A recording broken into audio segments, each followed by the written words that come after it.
Hello friends, आपका स्वागत है आपके अपने चैनल ब्रिलियंट शिक्षा में। आज हम करेंगे क्लास 7th का डाटा हैंडलिंग चैप्टर नंबर 3। अगर आप हमारे चैनल पे नए हैं तो हमारे चैनल को सब्सक्राइब करें, लाइक करें, कमेंट करें और शेयर करना ना भूलें। ठीक है, इससे पहले हम चैप्टर नंबर 3 का 3.1, 3.2 कर चुके हैं। उसका लिंक मैं डिस्क्रिप्शन बॉक्स में दे दूँगी, आप वहाँ से देख लेना। डाटा हैंडलिंग में जब बात करते हैं तो डाटा हैंडलिंग में हमारे पास क्या आता है कि अरेंज ऑफ डाटा, कि हमारे पास रॉ मटेरियल है उसको किस तरीके से हमें अरेंज करना है। ठीक है, कैसे हमें उसको यूज़फुल तरीके से बनाना है। जैसे हमारे पास इसमें हम करते हैं मीन के अकॉर्डिंग, मीडियन के अकॉर्डिंग और मोड के अकॉर्डिंग। ठीक है, माध्य, बहुलक और माध्यिका। ठीक है, उसके बाद और बार ग्राफ की जब इसमें हम बात करेंगे आगे चैप्टर 3.4 में हमने करेंगे प्रोबेबिलिटी की, प्रोबेबिलिटी क्या होती है। तो ये सब हमारा डाटा हैंडलिंग के अंदर ही आता है, आंकड़ों का प्रबंधन। ठीक है, तो आज हम करते हैं बार ग्राफ की। बार ग्राफ क्या होता है, तो पहले बात करते हैं बार ग्राफ। बार ग्राफ में हम करते क्या हैं कि जैसे हमारे पास एक बार ग्राफ है, ये हमारा x है, ये हमारा y है। यहाँ पर हमेशा हम नंबर शो करते हैं। ठीक है, number student, number of temperature कितना है या कुछ भी। और यहाँ पे हम जो हमारे पास मेन है, जैसे हमने बोला कि राम है और राधा है, तो राम के पास 10 रुपये हैं तो यहाँ पे 10। और यहाँ पे हमें एक स्केल लेना पड़ता है, क्योंकि अगर हमें बोला 100 बच्चे हैं तो इतनी सी लाइन में हम 100 बच्चे तो ड्रॉ नहीं कर सकते ना। तो उसके लिए हम क्या करते हैं, एक स्केल लेते हैं कि 1 सेंटीमीटर हमारा 10 सेंटीमीटर होगा, इस तरह। ठीक है, करेंगे तो आगे पता चल जाएगा। अब देखो, इसी तरह हम स्टार्ट करते हैं एक्सरसाइज 3.3 का पहला question. Use the bar graph to answer the following question. कहने का मतलब क्या है, बार ग्राफ को देखो और उसके आंसर हमें करने हैं। तो देखो, बार ग्राफ हमारे पास दे रखा है ऑलरेडी। आपकी एनसीईआरटी जो बुक्स है 7th क्लास की, उसमें आपको पहला क्वेश्चन यही है। तो बार ग्राफ भी बना हुआ है आपको। जो ये लाइन है हमारे पास, इस पर क्या हमारे स्टूडेंट हैं, जो हॉरिजॉन्टल लाइन है इस पर क्या हमारे पेट एनिमल है। ठीक है, कि कितने बच्चे हैं, कौन कौन से एनिमल को पसंद करते हैं। ठीक है, डॉग को 8 बच्चे करते हैं, कैट को 10 कर रहे हैं, रैबिट को 2 कर रहे हैं, हैमस्टर को 5 कर रहे हैं, और बाकी जो बच्चे उनको 3 या 4 कर रहे हैं। ठीक है, अब देखो पहला क्वेश्चन इसमें क्या पूछ रहे हैं, which is the most popular pet. क्या पूछ रहे हैं, मोस्ट पॉपुलर मतलब सबसे अधिक लोकप्रिय कौन सा एनिमल है। तो हमें इसका आंसर यहाँ से ग्राफ से देख के देना। तो सबसे बड़ा ग्राफ कौन सा है, देखो कैट का। तो आंसर क्या आएगा, जो कैट है वो मोस्ट पॉपुलर है। क्या है, हमारी मोस्ट पॉपुलर है पेट में। ठीक है, क्योंकि देखो कैट का जो बार ग्राफ है वो बढ़ा जा रहा है। सेम थिंग बोल रहे हैं, कितने विद्यार्थियों को पालतू पशु कुत्ता है, मतलब बोल रहे हैं नंबर ऑफ स्टूडेंट बताओ जिन्होंने पेट डॉग पाला हुआ है। ठीक है, तो देखो डॉग कितने हमारे पास 8, कितने हैं 8। ठीक है, तो देखो यहाँ पे पहला क्वेश्चन क्या था कि पॉपुलर एनिमल कौन सा है, तो कौन सा है कैट, और नंबर स्टूडेंट कौन सा है जिसका डॉग एज अ पेट है, तो कितने हैं 8। देखो यहाँ पे 8 हैं। इसी तरह अगर रैबिट का पूछते या दूसरे जानवर का पूछते तो हमें ग्राफ को देख के आंसर देना था। ठीक है, चलो इसी तरह हमारा पहला क्वेश्चन फिनिश है। अगला देखते हैं, बोलो read the bar graph which show the number of a book sold by a bookstore during 5 consecutive years and the answer the following। अब देखो यहाँ पे क्या बोल रहे हैं, हिंदी में भी पढ़ लेते क्वेश्चन। यहाँ दोनों मीडियम के कर सकते हैं क्योंकि मैंने दोनों मीडियम को ले रखा है, इंग्लिश भी और हिंदी भी। लिखा, निम्नलिखित दंड आलेख को पढ़िए जो एक पुस्तक भंडार द्वारा 5 क्रमगत वर्षों में बेची गई हैं। इंग्लिश में हमारा ये वर्ड है और हिंदी में हमारा ये वर्ड। इन दोनों का पहले मतलब समझ लो कि क्या होता है। इन दोनों का मतलब क्या होता है कि लगातार चीज़ें हो रही हैं। ठीक है, मतलब बैक टू बैक हो रही हैं। जैसे 2001 तो 2002, 2003, 2004, 2005। ठीक है, तो बुक स्टोर है तो वहाँ पे ईयर में बुक बेची गई हैं, वो कौन सी बेची गई वो देख लेते हैं। ठीक है, तो इसके लिए हमें बार ग्राफ गिवन है। बार ग्राफ देखो क्या बोल रहे हैं कि 1 सेंटीमीटर 100 बुक शो कर रहा है। कितना सेंट कर रहा है, 100 बुक। ठीक है, मैंने पहले बताया था कि जो बार ग्राफ होता है वो क्या होगा, हमारा एक लिमिटेड एरिया में होता है और उसको हमें शो करना होता है। ठीक है, तो देखो यहाँ पे ये हमें बोला है नंबर ऑफ बुक्स।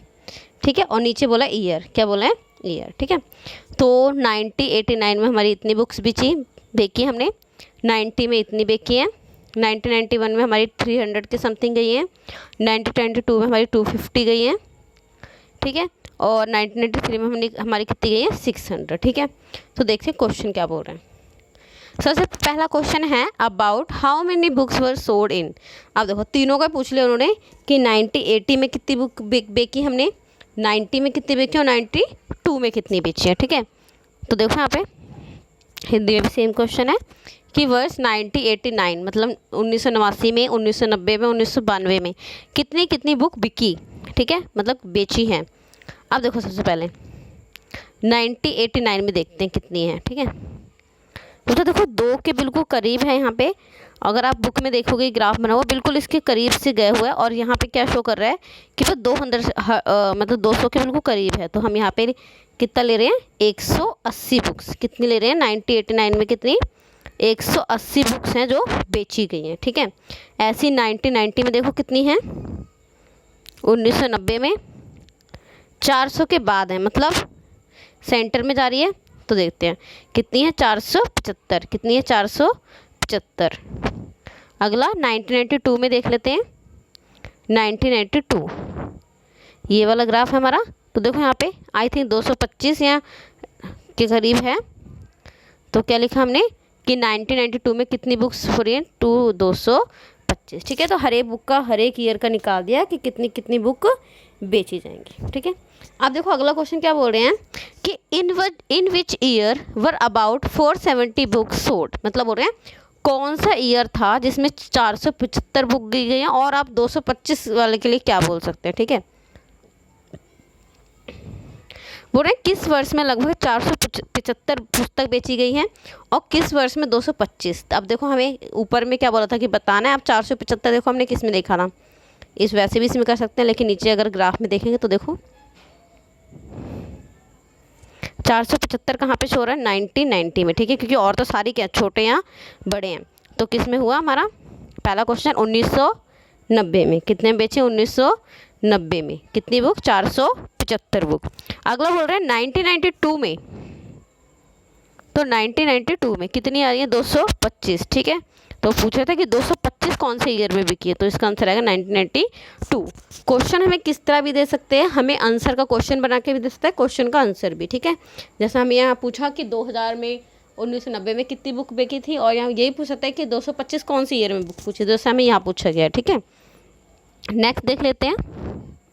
बोला in which year were fewer less than 250 books sold, मतलब किन वर्षों में 250 से कम पुस्तकें बेची, मतलब ऐसे कौन सी ईयर है जिसमें 250 से कम बुक हैं। अब देख लेते हैं पहले 250 से कम, तो एक तो हमारा 1980 है और 250 से कम और देख लेते हैं, एक हमारा 1992 भी आएगा, देख लेते हैं आंसर में। देखो वही लिखा है कि 1989 और 1992 में जो है वो हमारी कम बुकें बेची हैं, ठीक है, कम सोल्ड हुई हैं। अब लिखा है can you explain how we would estimate how number of books should in 1989, मतलब किसके अनुसार आप कह सकते हो। तो हम अकॉर्डिंग टू ग्राफ कह सकते हैं कि 1989 में कितनी बुक बेची थी, देखो 1989 में 180, कितनी बेची थी 1989 में 180, ठीक है। तो लास्ट इसका हमारा आंसर क्या है कि अकॉर्डिंग टू ग्राफ हम कह सकते हैं कि 1989 में 180 बुक्स बेची गई थी, ठीक है, सोल्ड हुई थी। देखो थर्ड क्वेश्चन क्या बोल रहे हैं कि number of children in a 6 different classes are given below the represented data on the bar graph. अब देखो अभी तक हम क्वेश्चन था कि हमें बार ग्राफ गिवन था और हमें उसके अकॉर्डिंग हमें आंसर बताने थे, ठीक है। लेकिन अब क्वेश्चन क्या है कि हमें 5 क्लासेस दे रखी है, उसमें बच्चे दे रखे हैं कुछ, उसका हमें बार ग्राफ बताना है और उसके अकॉर्डिंग ही हमें आंसर बताने हैं। तो देखो पहला क्या बोल रहा है कि how would you choose a scale, कि इन नंबरों के लिए देखो 5th क्लास में 135 बच्चे हैं, 6th क्लास में 120 बच्चे हैं, 7th में 95 हैं, 8th क्लास में 100 हैं, 9th में 90 हैं और 10th क्लास में 80 हैं, ठीक है। तो ये बच्चे हैं, बोल रहे हैं इसके लिए आप कौन सा स्केल लोगे। तो देखते हैं पहले हम उसका बनाते हैं बार ग्राफ, ठीक है, क्या बनाते हैं इसका बार ग्राफ, फिर आंसर करते हैं। तो देखो हमने यहाँ स्केल कौन सा लिया, ये लिखा देखो, एक इकाई कितने बराबर हमने लिए कि 25 बच्चे हैं, किसके अकॉर्डिंग है 25 बच्चे, ठीक है। तो 25 के अकॉर्डिंग है। तो देखो नंबर स्टूडेंट मैंने यहाँ लिखे हैं और ये जो बार ग्राफ है मेरा मैंने यहाँ से लिया 0, 25, 50, 75, 100, 125, 180, ये आप अपने अकॉर्डिंगली ले सकते हो। ठीक है, तो देखो हमें क्या बोला, 5th क्लास में पहले बच्चे देखते हैं कितने हैं। ऊपर चलते हैं, 5th क्लास में बच्चे कितने हैं हमारे पास, 135। कितने, 135। तो ये देखो यहाँ पे अगर बार ग्राफ पे जाओगे तो इसके बीच अगर आप दो का भी डिफरेंस लोगे तो 125 के बाद इसके अंदर यहाँ तक आएगा कितना, 135। कितना आएगा, 135। ठीक है, आप 10 का भी गैप ले सकते थे अगर आपके बार ग्राफ में जगह है तो। ठीक है, उससे भी हो जाएगा। उसके 6th क्लास में 120। कितने हैं, 120। तो देखो 6th क्लास हमने नीचे लिया था, तो 6th क्लास में कितने बच्चे हैं, 120। ठीक है, तो 120 तो थोड़ा यहाँ से बनेगा। ठीक है, नीचे से ऊपर से नहीं आएगा। अगला बोल रहे हैं 7th में 95 बच्चे हैं। 7th क्लास में कितने बच्चे हैं, 95। तो 100 से थोड़ा नीचे, क्या आएगा, 100 से थोड़ा नीचे। ठीक है, उसके बाद 8th क्लास में बोल रहे हैं 100 बच्चे हैं, तो हमने 8th का 100 में लगा रखा है। ठीक है, और 100 से कम 9th क्लास में पूछ रहे हैं, तो 9th में देखते हैं कितने जाके बच्चे, 9th में हमारे 90 हैं। ठीक है, 9th में कितने हमारे, 90। तो 100 से कम है तो हमारे पास 90। ठीक है, आप 10 का लेके भी कर सकते हो और इजी पड़ जाएगा आपको। उसका 10th में देखो कितने बच्चे बोल रहे हैं, 80। तो हमारे पास 80 आ गए। ठीक है, तो ये तो था हमारा बार ग्राफ जो बनाना था। ठीक है, आप इसी ग्राफ में बनाना ताकि आपको ईजी रहे बनाने में। ठीक है, आप देख लेते हैं क्वेश्चन क्या पूछे इन्होंने। तो बोल रहे हैं how would you choose a scale, आपने किस तरह का स्केल लिया। तो हमने कौन सा स्केल लिया, तो हमने 1 यूनिट का लिया 25 बच्चे का। कितने का लिया, 25 बच्चे का। ठीक है, क्वेश्चन अगला इसी में बोल रहे which class has the maximum number of children and the minimum. आप देखो बार ग्राफ से तुरंत पता चल जाएगा कि कौन सी क्लास में सबसे ज़्यादा बच्चे हैं। कौन सी क्लास में सबसे ज़्यादा बच्चे हैं, ये सॉरी 6th वाला गलत हो गया था ना, 120 था ये, तो यहाँ तो आएगा। तो कौन सी 5th क्लास में सबसे ज़्यादा बच्चे हैं और सबसे कम कौन सी क्लास में बच्चे हैं, 10वीं में। ठीक है, 10th में सबसे कम बच्चे हैं। ठीक है, अगला देखो क्वेश्चन क्या पूछ रहे थे, लिखा find the ratio of the student of class 6th और स्टूडेंट ऑफ क्लास 8। मतलब 6th क्लास के और 10th क्लास में जो बच्चे थे उनका रेशियो निकालना है। तो देखो रेशियो निकालने के लिए क्या करना है, रेशियो लिखा, अनुपात लिखा, number of student of class 6, number of student of class 8। तो number of student class 6th में कितने हैं, 120 हैं, और उसमें कितने हैं, 100। जब इनका हमने रेशियो निकाला तो कितना आया, 6:5। ठीक है, एक ही टेबल से कट के कितना आया, 6:5। ठीक है, ठीक है, तो क्वेश्चन हमें ये था कि पहले हमें बार ग्राफ पे बनाना था, फिर उसका क्वेश्चन पूछा कि कौन सा स्केल लिया, तो हमने 1 सेंटीमीटर 25 वाला लिया। ठीक है, और उसके बाद हमें पूछा कि कौन सी क्लास में बच्चे ज़्यादा हैं, कौन से में कम है। उसके बाद रेशियो पूछा तो हमने निकाल दिया। ठीक है, 4th क्वेश्चन पूछ रहे हैं the performance of the student in a first and the second term in the draw a double bar graph. अब जैसे हमारे पास फर्स्ट टर्म और सेकंड टर्म के एग्जाम होते हैं ना, जैसे सितंबर के हुए और दिसंबर के हुए, तो उनके मार्क्स हमें एक ही बार ग्राफ पे शो कर रहे हैं। ठीक है, और करते क्यों है एक ही पैराग्राफ पे, ताकि कंपैरिजन इजी हो सके। ठीक है, जैसे मेरा आज टेस्ट हुआ, मेरे 10 में से 8 नंबर आए तो मैंने आज लगा दिए, और अगली बार हमारे पास नंबर आए 7 तो मैंने 7 लगा दिए, तो उनमें कंपैरिजन करना इजी हो जाता है। ठीक है, तो सेकंड पैराग्राफ इस तरह बनाते हैं हम। तो देखो क्या बोल रहे हैं, एक विद्यार्थी के प्रथम और द्वितीय सत्र मतलब सेमेस्टर में नंबर हुए तो उनके अकॉर्डिंग उनके दोहरा दंडालेख बनाना है। क्या बोलते हैं उसको, दोहरा, मतलब डबल बारग्राफ बनाना है। तो पहले नंबर देख लेते हैं क्या है। देखो इंग्लिश में पहले टर्म में 67, फिर हमारा बच्चा इंटेलिजेंट हो गया 70 आ गए, नेक्स्ट में 72 थे, फिर 65 आए हैं, डाउनवर्ड चला गया। मैथ में 88 थे, फिर 95 आ गए हैं। साइंस में 81 थे, फिर 85 आ गए हैं। सोशल साइंस में 73 थे, फिर 75 आ गए। ठीक है, तो ये तो था हमारा टेबल, और इसके अकॉर्डिंग हमें बनाना है बार ग्राफ। क्या बनाना है, हमारे बार ग्राफ। ठीक है, तो पहले बार ग्राफ बनाते हैं, उसके बाद क्वेश्चन सॉल्व करते हैं। देखो सबसे पहले तो यहाँ पे एक इंडिकेटर देना है, क्योंकि दोनों बार ग्राफ हम एक ही बना रहे हैं, तो फर्स्ट और सेकंड इन दोनों का पता होना चाहिए कि कौन सा है। तो जो फर्स्ट टर्म है उसको मैं खाली रखने वाली हूँ, और जो सेकंड है उसको मैं उसमें लाइनिंग करने वाली हूँ। ठीक है, और 1 सेंटीमीटर मैंने लिया है 10, ये बोलते हैं स्केल कौन सा लिया है, कौन सा स्केल लिया है, स्केल। ठीक है, तो देखो सबसे पहले इंग्लिश में हमारे पास कितने थे, इंग्लिश में 67 और फिर थे 70। तो पहले देखो 67 मैंने 1 10 लिया है। तो इंग्लिश के अगर हम मार्क्स देखूँ तो पहले मेरा गया 67 तक, कितना गया 67 तक, और फिर गया 70 तक। ये फर्स्ट टर्म का था इसलिए मैंने इसको खाली छोड़ा, इसको मैंने लाइन कर दिया क्योंकि ये सेकेंड टर्म का था। ठीक है, सेम ऐसे हिंदी में, हिंदी का देख लेते हैं। हिंदी में क्या है, पहले हमारे 72 हैं, फिर हमारे 65 हैं। तो पहले देखो हमारे पास क्या गया 72, फिर क्या 65। ठीक है, तो ये हिंदी का हो गया। सेम हमने मैथ का बनाया है। मैथ का देखो, मैथ में कितने नंबर है, पहले 88 हैं, फिर 95 हैं। मैथ में पहले कितने आए हमारे 88। ठीक है, ये देखो हमारा 88 तक गया है, फिर हमारे कितने 95। सेम हमारा सोशल साइंस का, और फिर हमारा साइंस का और सोशल साइंस का नंबर के अकॉर्डिंग ही हमने बनाया बार ग्राफ। ठीक है, और जो हमारे पास सेकंड टर्म का था उसको हमने लाइन से ड्रॉ करा है, उसको फिलअप्स करा। ठीक है, आप देखते हैं क्वेश्चन क्या पूछ रहे हैं। ठीक है, आई होप आपको समझ आ गया होगा। और जो ये इंग्लिश लिखा है आप कोशिश करना यहाँ लिखें, इंग्लिश, हिंदी, मैथ, साइंस और सोशल साइंस। ठीक है, उसके बाद अगला देखते हैं, जो इनसे क्वेश्चन पूछे वो देख लेते हैं। बोल रहे किस वर्ष में विद्यार्थी ने अपने प्रदर्शन में सबसे अधिक सुधार किया। अब अच्छा इसमें क्या करना है, सबके डिफरेंस देख लेने हैं। जैसे डिफरेंस कैसे देखोगे, अभी हमारे पास ये आए, पहले ये थे, तो इसमें डिफरेंस कितना आएगा 3 का। ठीक है, पहले नंबर ये थे, फिर नंबर ये थे, इसमें कितना डिफरेंस आएगा 7 का। 95 में से 88 जाएंगे, कितना का डिफरेंस आएगा 7 का। ठीक है, डिफरेंस करके फिर बताना है किस में सबसे ज़्यादा इंप्रूवमेंट करी है बच्चों ने, अच्छी परफॉर्मेंस दी है। तो हमारे पास कौन सा सब्जेक्ट है, मैथ। क्या है, मैथ, क्योंकि जब हमने सबका डिफरेंस निकालेंगे तो हमारा मैथ ज़्यादा आएगा। तो सबसे ज़्यादा प्रोग्रेस कौन से सब्जेक्ट में करी है बच्चे ने, मैथ में। किस में करी है, मैथ में। ठीक है, अगला है किस वर्ष में सुधार सबसे कम हुआ है। तो जिसका हमें कम होएगा उसमें देख लेना। तो इसका आंसर क्या आएगा, सोशल साइंस में। ठीक है, किस में आएगा, सोशल साइंस में। देखो सोशल साइंस में भी मार्क्स देख लेते हैं। पहले क्या 81 थे, फिर 85, मतलब सिर्फ 4 नंबरों का हमारा डिफरेंस आया ज़्यादा, सॉरी है यहाँ पे 73 और 75 से 2 नंबर का डिफरेंस आया बस। ठीक है, तो आंसर क्या आएगा, सोशल साइंस। अब लिखा है क्या किसी वर्ष में प्रदर्शन नीचे गिरा है। यस, हिंदी में गिरा था। मैंने कहा था ना हिंदी में गिरा है, कि पहले ज़्यादा थे फिर क्या आ गया, कम आ गए। तो ये क्या हो गया, हमारे पास जो परफॉर्मेंस थी वो डाउन चली गई है। ठीक है, देखो हिंदी का देख भी सकते हो, पहले बढ़ा था फिर घटा है, बाकियों में क्या हो रहा है, सब में बढ़ रहा है ना। यहाँ से भी देख सकते हो ग्राफ से भी कि हिंदी में सिर्फ पहले बढ़ा और फिर कम हुआ, बाकी सब में पहले कम था और फिर सब में प्रोग्रेस करी है ना।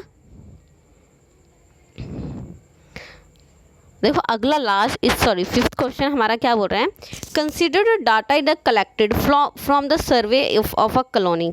ठीक है, एक कॉलोनी में क्या हुआ, सर्वे हुआ और उसमें डाटा हमें लिखा गया कि कौन से खेल में किसको देखना पसंद है और कितनों को पार्टिसिपेट करना पसंद है, मतलब कितनों को भाग लेना पसंद है। ठीक है, तो देखो क्रिकेट 1240 लोगों को देखना पसंद है। क्रिकेट क्या है, 1240 लोगों को देखना पसंद है, 620 लोग उसमें पार्ट लेते हैं। बास्केटबॉल 470, 320। ठीक है, इस तरह करके हमें डाटा दे रखा है। अब इसका तो पहले बनाना है बार ग्राफ। ठीक है, तो देखो सेम वही करना है, पहले हमें स्केल डिसाइड कर लेना कौन सा। तो हमने लिया 1 सेंटीमीटर 100 पीपल्स। ठीक है, मतलब 1 सेंटीमीटर 100 पीपल हैं।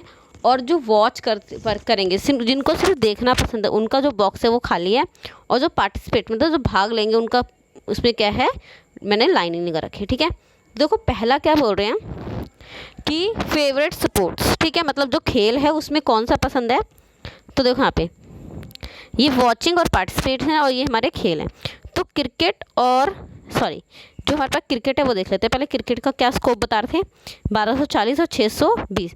तो बच्चा 1240 हमारी ऊपर तक लाइन चली गई और 650 हमारा यहाँ तक आ गया। ठीक है, ये हो गया। अगला बोल रहा है बास्केटबॉल। तो बास्केटबॉल क्या है, 470 और 320। तो देखो जब बास्केटबॉल पे हम जाएंगे तो 470 मतलब 500 से कम। ठीक है, और 470 मतलब यहाँ पे इतना। ठीक है, 320 सॉरी। उसका स्विमिंग का देख लेते हैं। स्विमिंग पे क्या बोल रहे हैं, 510 और 320। तो स्विमिंग देखो 510 मतलब इनके बीच में हमने जो गैप है उनको एक एक खाने को एक एक काउंट कर रहे हैं। ठीक है, 10 20 30 करके। तो 510 और 320। ठीक है, सेम हॉकी का और सेम एथलेटिक्स का। ठीक है, यहाँ पे हमने ड्रॉ करके दिखाए हुए हैं। ठीक है, अब देखो बोल रहे हैं which sport is most popular. कौन सा खेल अधिक लोकप्रिय, मतलब सबसे ज़्यादा पॉपुलर कौन सा है। देखो सबसे हार्ड कौन सा है, क्रिकेट ना, जिसकी सबसे लंबी, मतलब देख बार ग्राफ का मतलब ही होता है कि इंसान देख के उसको झट से बता दे कि कौन सा बड़ा है। अगर मैं बोलूँ क्रिकेट ये है और बास्केटबॉल ये है, तो कौन सा ज़्यादा पॉपुलर हो रहा है? बास्केटबॉल है ना, तो वहाँ पे हमारा क्रिकेट हो रहा है, तो हमने लिख दिया cricket is the most popular. ठीक है, लेकिन which is a more prefer watching और पार्टिसिपेट इन स्पोर्ट, बोला खेलों को देखना अधिक पसंद करा जाता है या भाग लेना। ठीक है, तो देखते हैं पहले खेलों को देखना। खेलों को देखना कौन सा है हमारे पास? जो हमारे पास खाली है वो खेलों को देखना है, और जो हमारे पास फिल है वो क्या है हमारे पास? पार्टिसिपेट करना। तो सबसे ज़्यादा बड़े बड़े कौन से देखने वाले, तो हमें क्या लिख देना है? खेलों को देखना। ओनली वॉच करना लोगों को ज़्यादा पसंद है। ठीक है, तो देखो इसमें इजी था, सिर्फ हमें डबल बार ग्राफ बनाना था। देन वो पूछ रहे थे कि दोनों में से खेल कौन सा ज़्यादा अच्छा पॉपुलर है, तो क्रिकेट, और हमने देखा खेलों को देखना क्या है ज़्यादा पसंद है। ठीक है, अब जो 6th क्वेश्चन और लास्ट क्वेश्चन है, लिखा है take the data giving of the minimum and the maximum temperature of the various city plot the double bar. अब हमें क्या बोला कि हमें सिटी दे रखी है, ठीक है, शहरों के नाम दे रखे हैं, उस पर हमें मिनिमम और मैक्सिमम टेम्परेचर गिवन है। ठीक है, कि कितना कितना है, और कौन सी डेट का? 26 जून 2006 का। ठीक है, तो देखो यहाँ पे अहमदाबाद का दे रखा है, अमृतसर का, बेंगलोर का, चेन्नई का, दिल्ली का, जयपुर का, जम्मू का और मुंबई का। तो अहमदाबाद का कितना है? 38 और 29, 37 और 26, 28 और 21, 36 और 27, 38 और 28, 39 और 29, 41, 26 और 22 और 27। ठीक है, तो इसका क्या करते हैं, पहले हम बार ग्राफ बना लेते हैं। अब से इसका बार ग्राफ क्या था, ज़्यादा बड़ा था, इसलिए मैंने इसको हाफ ऊपर बना दिया, लेकिन आप ऐसे मत करना, आप इसको हॉरिजॉन्टल लगा सकते हो। ठीक है, तो हमने क्या करा, यहाँ पे नंबर ऑफ मैक्सिमम और मिनिमम लिखा हुआ है, और यहाँ पे हमने सिटी रखी है। ठीक है, तो और ऊपर देख लेते हैं, 1 सेंटीमीटर 10 डिग्री सेल्सियस शो कर रहा है, और वही मैक्सिमम को मैंने खाली छोड़ा हुआ है और मिनिमम को मैंने फिल करा हुआ है। तो देखो क्या है, सबसे पहले अमृतसर और अहमदाबाद को करा हुआ है। किसको करा हुआ है? अहमदाबाद। तो अहमदाबाद कितना है हमारा? 38। तो देखो 40 से नीचे अहमदाबाद हो गया और 38 हमारा हो गया। ठीक है, सेम अमृतसर का करा हुआ है, बेंगलोर का, चेन्नई का, दिल्ली का और जयपुर का। ठीक है, और हमारे पास 2 सिटी रह गई थी, कौन कौन सी? जम्मू और मुंबई। ठीक है, तो मुंबई और दिल्ली का मैंने ऊपर कर रखा है। ठीक है, तो ये बता, ये दे रखा है, इसे हम बना लेंगे। अगला क्वेश्चन देखो, इसमें हमें जो पूछ रहे हैं वो कौन सा है, क्योंकि आप आई होप आप बार ग्राफ पूरी अच्छी तरह बना लोगे कि किस किस तरह दे रखा है। ठीक है, कि टेबल के अकॉर्डिंग चेन्नई का, दिल्ली का, जयपुर का। क्वेश्चन देख लेते हैं इसके क्या है। लिखा which city has the larger difference in the minimum and the maximum temperature of the given data. तो बता सबसे ज़्यादा डिफरेंस वही आया, मैंने सेम कहा है आपको करने के लिए कि आप जब भी आपको डिफरेंस पूछे तो यहीं पे आप डिफरेंस कर लें कि 29 से 30 जाएंगे कितने आएगा। तो सबसे सारा डिफरेंस हमारा आ रहा है जम्मू का। किसका आ रहा है हमारा? जम्मू का। ठीक है, तो जम्मू का डिफरेंस कितना आ रहा है? 15 डिग्री सेल्सियस। कितना आ रहा है? 15 डिग्री सेल्सियस। नेक्स्ट क्वेश्चन है कि कौन सा नगर सबसे गर्म है और कौन सा नगर सबसे अधिक सबसे। ठीक है, तो विच इज़ द हॉटेस्ट सिटी। तो जम्मू हमारी सबसे ज़्यादा गर्म है, क्योंकि टेम्परेचर देखो सबसे ज़्यादा जम्मू का हो रहा है हमारे पास। ठीक है, तो हमारे पास टेम्परेचर किसका आ रहा है? जम्मू का 41 डिग्री सेल्सियस। ठीक है, और बोला सबसे ठंडी कौन से? तो बेंगलोर का क्या आ रहा है? सबसे ठंडा। लिखा ऐसे 2 नगरों के नाम बताओ जिनमें एक का अधिकतम तापमान दूसरे के न्यूनतम तापमान से कम था। ठीक है, तो इसमें क्या है देखो, जो बेंगलोर का तापमान है वो 28 डिग्री है, और दिल्ली और जयपुर के न्यूनतम तापमान से क्या है? कम है। ठीक है, देखो तो बेंगलोर को देख लेते हैं। बेंगलोर को क्या है? 28 है। कितना है? 28। ये मैक्सिमम है, और मिनिमम से किससे पूछ रहे थे हमारे पास? दिल्ली और चेन्नई का। ठीक है, तो ये हो गया हमारा इसका आंसर। अब ना उस नगर का नाम लिखो जिनका न्यूनतम और अधिकतम तापमान सबसे कम है। तो किसमें है? अधिकतम तापमान क्या हमारे पास? 32 है। ठीक है, अंतर और न्यूनतम कितना है? 27। तो इन दोनों में डिफरेंस, मतलब हो रहा है सबसे कम और सबसे ज़्यादा। ठीक है, अधिकतम में, तो अधिकतम में देखते हैं क्या है हमारे पास। ठीक है, अधिकतम में हमारे पास सबसे कम क्या है? 32 है, और इसमें सबसे कम क्या है हमारे पास? 26। दोनों को माइनस कर देंगे तो हमारे पास आंसर आ जाएगा। ठीक है, तो यहीं तक हमारा क्वेश्चन फिनिश होता है। आई होप आपको वीडियो पसंद आया होगा। अगर आप हमारे चैनल पे नए हैं तो हमारे चैनल को सब्सक्राइब करें, ताकि आपको आगे आने वाली वीडियो के नोटिफिकेशन मिलते रहे, और आप कोई भी वीडियो स्किप ना करें। आप हमें ट्विटर, फेसबुक, ईमेल पे फॉलो कर सकते हैं, और सेम आईडी है ब्रिलियंट शिक्षा। ठीक है, और आई होप आप अपना काम पूरा करेंगे। Thank you so much.